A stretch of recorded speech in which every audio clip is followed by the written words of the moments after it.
Hello, hello, hello. I know we don't have a huge room here right now.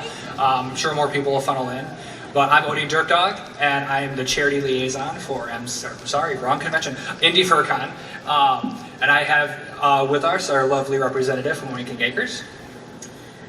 Hi, my name is Olivia, and I am the founder and president of Winking Acres Farm Rescue and Sanctuary. I'm just going to start at the very beginning. When I was 14 years old, I told my mom that I wanted a teacup pig, and I tried to convince her to buy me a teacup pig and have it shipped in from California. Thankfully, my mother had some type of sense, and she was like, absolutely no, you can find one that actually needs a home. My mom came from a rescue background. She was heavily involved in dog and cat rescue prior to having 4 children, and then that kind of got put on the back burner. But she was heavily involved with Rosie from Southside Animal Shelter. She fostered all of the dogs and cats that nobody else would take. She had a one-eyed cat, a 3-legged pug. So she always just had all of the animals that nobody wanted. And so I definitely grew up in a rescue-orientated background. And so when I told my mom that I wanted to get my own pig, she encouraged me to do my own research and figure out pigs in our own community that needed a home. And so I went to Pet Finder, out of all places, and it's a website that's typically utilized by shelters and humane societies to promote their adoptable animals. And I was flabbergasted to see page after page after page of potbelly pigs that were in need of a home.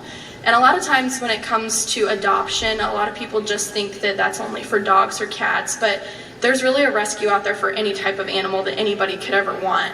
And so I started doing a little bit more research.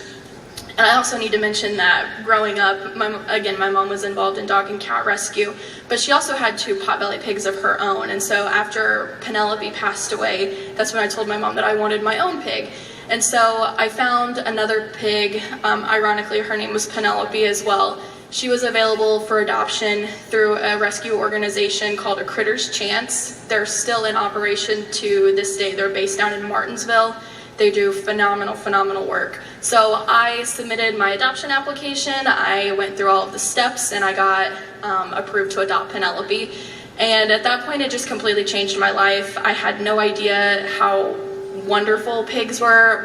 My mom had 2 pigs, and I was very little when I was around them, but just having one of my own that I took care of, it was just life-changing. And so I started fostering pigs for A Critter's Chance, and the first 4 that I ever fostered, I ended up keeping, so I wasn't too good at this whole foster mom thing.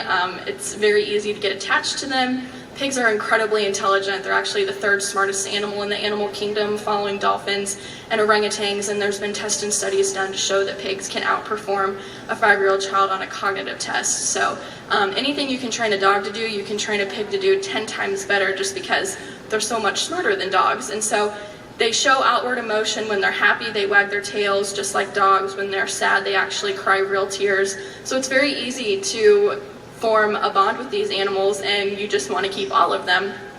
But I kind of developed this sense where I knew that if I kept all of the pigs I was fostering, then I wouldn't be able to take in the next one that needed help. So I actually completely revamped their adoption program. I started handling all of the adoptions myself. I wanted to make sure that these animals that I was pouring so much time and effort into were getting wonderful homes. So I did that for about 2 years. I started fostering like just 2 or 3 at a time, then it moved to 6, then to 10, then to 12, and it just kept continuing to grow. By the time I was 16, I figured that I probably had what it took to start my own nonprofit, so I filed for my own 501c3, I obtained my nonprofit status, I resigned from the board at A Critter's Chance, and opened up Winking Acres as an official nonprofit in 2019. So since starting, I really just had a hyper focus on potbelly pigs, but since starting the organization, we take in all types of farm animals, everything from peacocks to cows. We have donkeys, miniature horses, ducks, geese. We take in all types of farm animals. So, does anybody have any questions? Yeah. So when you first started adopting pigs, you mentioned that they're a lot smarter than a lot of other pets.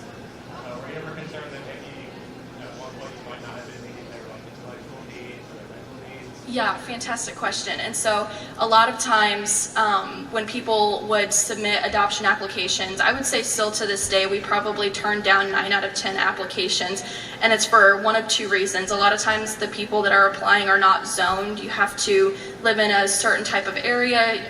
Most housing additions, city limits, apartment complexes, neighborhoods, they don't allow farm animals or swine. And so that's one of the reasons why we unfortunately have to deny a lot of applications. But also secondly is because people just have an unrealistic expectation of what it's like to own a pig. If you don't find something for them to do or keep them busy, they will rip up your cabinets, they will rip up your flooring. You definitely have to have the right type of setup to have a pig. Just because they make wonderful pets doesn't mean that they're the best pet for everybody. And so we have an adoption coordinator that handles all of our applications now, and we think in another life that she could have been an FBI agent, because you would be shocked to find how many people lie on their applications about where they actually live or if they rent or own. And so Tony's able to deduce all of that and get to the bottom and brass tack everything what's actually going on. But when we first started out, we had a record number of adoptions, and it was something in the pig community that was never seen before. People in other rescues had a terrible time rehoming their pigs. I'm not really sure why we had such success. I'm not sure if it was just because our social media presence or what, but we've adopted out over 500 pigs. We have a very low return rate because we're able to find them fantastic homes from the get-go. But in recent years, our mission and focus has kind of changed a little bit to more just sanctuary versus rescue and adoption. After COVID, we saw a major decline in adoptions, and so that definitely attributes to how many animals we're able to take in every year, depending on our adoptions, depending on how much space we have and stuff like that. And so we're pretty much closed to intakes unless it's deemed an emergency or the animal is in need of immediate medical attention or something like that. And so a lot of the animals that we take in, they're terribly sick, terribly injured, or they're elderly. And so a lot of times they end up just staying sanctuary residents to begin with. And so when we first started out, we had a couple adoptions a week, and now we're lucky if we have an adoption like every month. And so I think one of the things is we found all of the good homes that are out there. I hope I'm wrong, but most of the animals that we take in at this point in time are just sanctuary residents to begin with. So.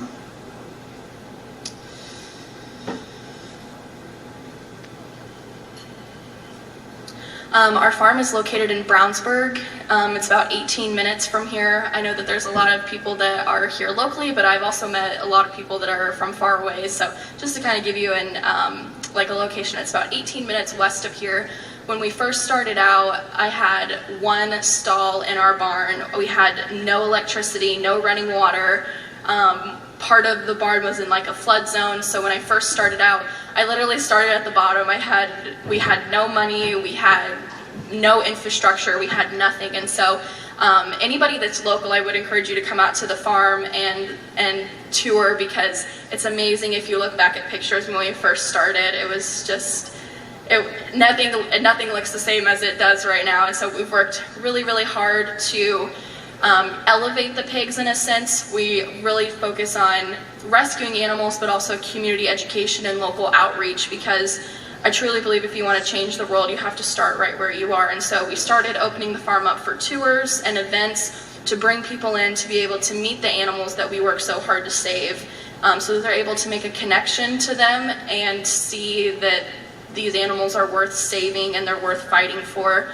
A lot of times people just see pigs as products and commodities, and we try and help people redefine what they think of when they think of a pig. And so they're just such wonderful animals. They're so sweet, they're so intelligent.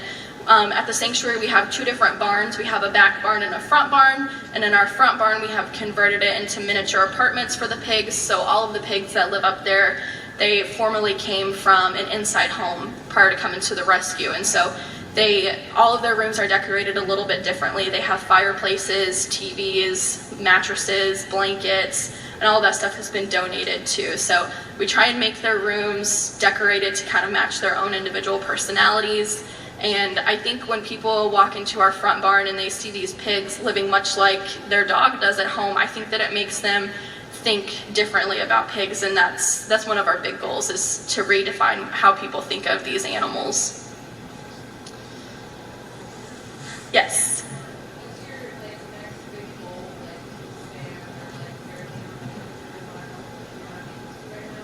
Yeah, great question. So we're currently operating on about 10 acres right now. My family farm sits on about 40 acres, but the 30 acres behind the farm, my dad is a hay farmer, and so he cuts that hay and bales it. So we definitely have opportunity, and we have the vision to continue to expand. But at the moment, we're kind of at a standstill just due to funding and manpower. Our organization is run off of about 3 people, Tony, myself, and my mother. And so we do have a small group of core volunteers, but at the end of the day, there's only so much that 3 of us and a handful of other people can accomplish. And so expansion is definitely something that we would like to do in the future. We really need to put up another barn. We take in so many animals that are special needs or have intense medical needs that need to be met, and they really need to be in more of a sterile environment. We use Purdue Large Animal Hospital up in West Lafayette for all of our medical needs, and so a lot of them end up staying at the clinic for long periods of time while they're healing and recovering. But if we had a recovery unit back at the farm where we could bring them back home and start caring for them, that would definitely offset our vet bills, number one, and 2, just keep them more comfortable being in more of a home setting than like a clinical setting. But we've taken in a couple pigs that have suffered terrible burns, and like their parts of their skin is like sloughing off, and so those are pigs that we can't just put in the barn. We have to make sure that they're receiving the proper medical care and stuff that they need. So we need another barn. We need a washer and a dryer where we can launder their stuff, so I don't have to take it home with me and do it. A lot of the pigs that come in, they've not been fed properly, and so they're overweight or underweight, and so getting them back to a good weight management is a high priority. And a lot of them that have never eaten a proper diet before and that are very overweight, it's hard to get them to eat the pig food, and so I'm constantly crafting them like Uncrustable sandwiches and scrambled eggs and like fresh cut fruit and stuff like that. And so having like a kitchenette or like a dinette type thing on site would be phenomenal.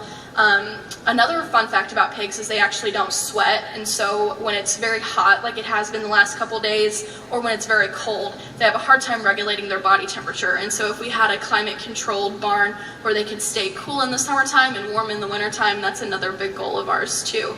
We take in a lot of pigs that are elderly and extremely arthritic, and so having, especially in the wintertime, having a temperature controlled barn would be literally life-changing for them.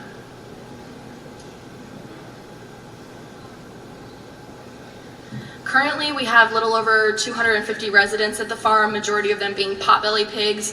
But in addition to the pigs, we also have cows, sheep, goats, chickens, ducks, geese, miniature horses. We have one regular-sized horse. We have a couple miniature mules. We have 6 regular-sized pigs. So most of the potbelly pigs, they're classified as miniature pigs, and a lot of people think mini pigs mean like 20, 30-pound animals, and they do not stay little. That's one of the reasons why we have so many of them, is because people buy them for their children or for their mom or their dad, and they think that they're going to stay 20 pounds forever, and that's not the case. And so when they outgrow that teacup size, then people get rid of them. So that's one of the reasons why we have so many of them. But our potbelly pigs, even our bigger ones that weigh upwards of 250, 300 pounds, they definitely are miniature compared to our regular sized pigs. We have Rogue, Theo, Rebel, River, Riot, and Ripley. They all weigh anywhere between 600 to 800 pounds. And so our potbelly pigs are definitely miniature compared to our big pigs, but by no means do they stay 20, 30 pounds forever. We recently just took in 4 truck jumpers. So these are standard size, well, they will be standard size pigs once they grow up. But in factory farming, they're taken away from their mom when they're about 3 weeks old. They're put on semi-trucks and they're trucked to the finishing facility where they feed them out until they reach slaughter weight, which is about 4 to 6 months. But 4 of them jumped from different trucks. One came from Terre Haute, one came from Liston area, and then the other 2 were found within just a few miles of each other and near Brownsburg. And so we've got 4 of them right now, and they will grow up to be 600 to 800 pounds like our others. So we take in, like I said, we take in all farm animals as long as we have the space and the capability to maintain them and their medical needs. So it's definitely interesting when you're on the highway and all of a sudden there's a cow or a pig or a sheep. Yeah. It's like, where did it come from? And It jumped from a truck. Yeah, it happens way more frequently than you would think. And so, I mean, just in the last 4 weeks, we've taken in 4 of them. So it's insane. But I think it just goes, I think it speaks volumes about how smart these animals are, and they're able to make risk assessment decisions, and they want to live. I think that's the biggest thing, and that they leap from moving semi-trucks onto the interstate at a chance for life. So My friend had, before he passed away, he had a Sicilian donkey, 2 miniature ponies, and a goat. And the donkey was smart enough to know when somebody was about to shock themselves on the electric fence. Yep. So he would lure you close to the fence in hopes that you would shock yourself, and when you do, he'd just start laughing. Yes. And it's just, it was great. He'd lip up and everything. So. Yep, we're fortunate enough to have 4 donkeys that reside at the sanctuary, and they're just wonderful. They're probably one of the a visitor favorite at the farm for sure. But the farm is on Instagram and Facebook. We're also on TikTok. Not as much as I'd like to be. I need to be better about posting on TikTok. But if you guys would like to follow us on our social medias, that would be phenomenal. I'm trying to think of anything else I'd like to share with you guys. What has been, other side from a FurCon, and I know it just started for you, what has been your most interesting convention? Well, honestly, this is our first convention that we've ever been to. We've done a couple other off-site events, like we've done Indy Pride a couple times. That's a fun, super fun event. But this is our first convention, and so we're so humbled and so excited to be here. Everybody that we've met so far is so kind and energetic, and it's just a wonderful group of people.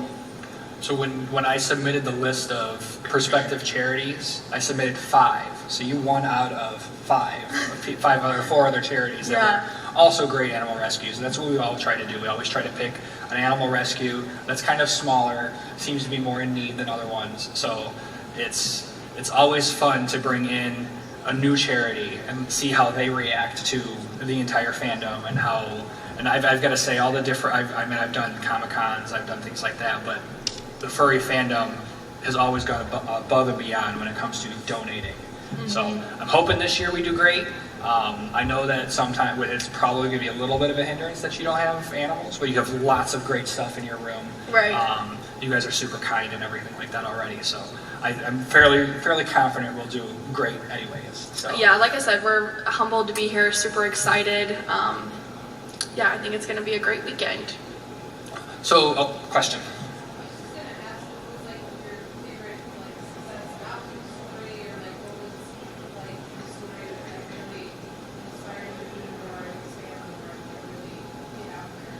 Yeah, so whenever anybody asks this question, I think the first thing that comes to mind is an adoption that took place back in 2020. It was during COVID, and we received an adoption application from a veterinarian in Colorado.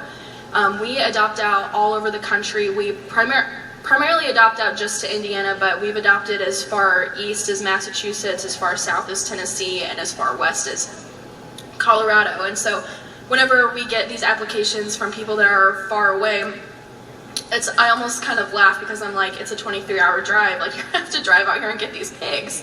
And her application and everything checked out. She has a beautiful property, beautiful setup, gorgeous, gorgeous place. And sure enough, she bought a trailer just specifically for these pigs, and she made the trip out. And she was just one of the nicest people that we've ever met. She gave 4 pigs a great home. whenever we have pigs that come in together, we always make sure that they be adopted out together. So if we have a group of 2 come in, we'll make sure that they leave together, pigs bond with one another, and if you were to separate them, it would be devastating to them. And so we had a group of 4 sisters come in, and when we took them in, I remember thinking, I don't know that they're ever going to get adopted, because who's going to adopt 4 pigs? And sure enough, Kristen Palmer from Colorado adopted them. She drove all the way out here to get them, and then drove right back with them. And since then, she has adopted 4 other pigs from us. So she has a total of 8 of our pigs, and just a fantastic home, phenomenal person, and she picked wonderful pigs too. So that's the first thing that comes to mind.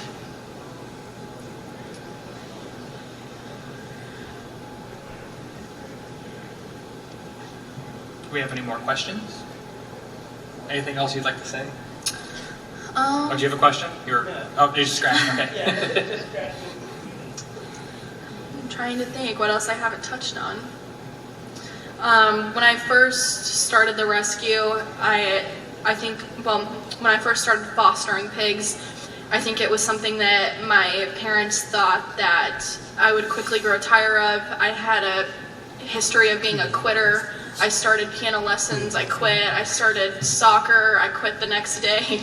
I never followed through with anything. And so I think that when I picked this up, they're like, oh yeah, this will last a month or 2. But obviously I'm 22 now, and so this is definitely my life calling. I never would have expected that there would be such a need for a farm animal rescue and a farm animal sanctuary in our community. And I just, it's a lot of work. It's a 24/7 thing. There's no sick days. There's no vacation days. There's no, oh, I don't want to go to work today, so I'm just going to call in. There's none of that, because we have over 250 animals that rely on myself and 2 other people to take care of them. And so it's also it's like I said, very hard work, but also very rewarding. We work a lot of terrible cases. We see a lot of terrible things. We deal with a lot of terribly sad things. But the good always outweighs the bad. And I don't think that you can be sad or be in a bad mood whenever you're at the farm around all of the animals, because they definitely give you way more than they will ever take. And so think about this. They have 3 main people that they have there. 2 of them are here right now. So 1 person is manning the front, or manning the farm. Yeah. And that just shows, how great it is that you were able to come out. I know originally the first couple of emails is, we don't know how many people we can send out, we don't know if we'll have the time, things like that. And just the fact that you have made the time, you have, come out, it speaks a lot of volumes on your willingness to help these animals. And again, I know the community will definitely help out. So. Absolutely. And so as a small organization, we don't receive any type of government, city, or municipal funding, and so we do lots of things to make ends meet and make sure, one, our animals are cared for, they have whatever their needs are, our medical bills are paid, our supply bill is paid. And so we started opening the farm up on weekends. We're open every Saturday and Sunday from 11 to 2:30, so people can come out and visit. It's a $10 donation per person to enter the farm. And that's one of the biggest ways how we're able to fund, feed, and vet everybody that we have and operate at the capacity that we do. And so whenever we're able to participate in other things like this, we take full advantage of it, because our funding has to come from somewhere. It's certainly not coming from the government or the city or anything like that. And so our small organization is supported by such wonderful people, and you guys are the reason that we're able to do what we do, and so we appreciate it so much. Have you ever had field trips come out to the farm? Yeah, actually every Friday is designated for field trips. This is the first Friday since, I think, May that we have not had a field trip, because we were going to be here today. So we have daycares, Girl Scout, Boy Scouts, co-ops, homeschool groups, field trips. Everybody like that comes out and visits on Fridays.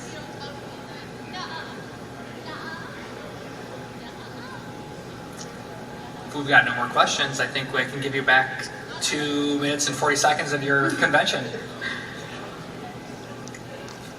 Again, thanks for coming out. Again, if you see any of these charity boxes sitting on any of the stages at any panels you go to, absolutely pick your Team Monster, Team Mech. There is a secret one. If you don't see a label on it, you'll find out what that is at closing ceremonies. I'm not going to say what team it's for, but we'll see at closing what happens with that. So at the end of each day, we'll post if Team Milesters or Team X are currently winning. Again, it doesn't really matter which one you choose. Donations are great either way. You can also donate directly to the charity. Again, they've got a lot of great stuff in their room. If you haven't gone and looked at it yet, I suggest you do. They've got a lot of cool. I already bought some stuff myself, so I have to go pick it back up because I left it in the room. Yeah, well, I appreciate you guys listening in and being here and supporting us. We really appreciate it. Thank you much. Thank you.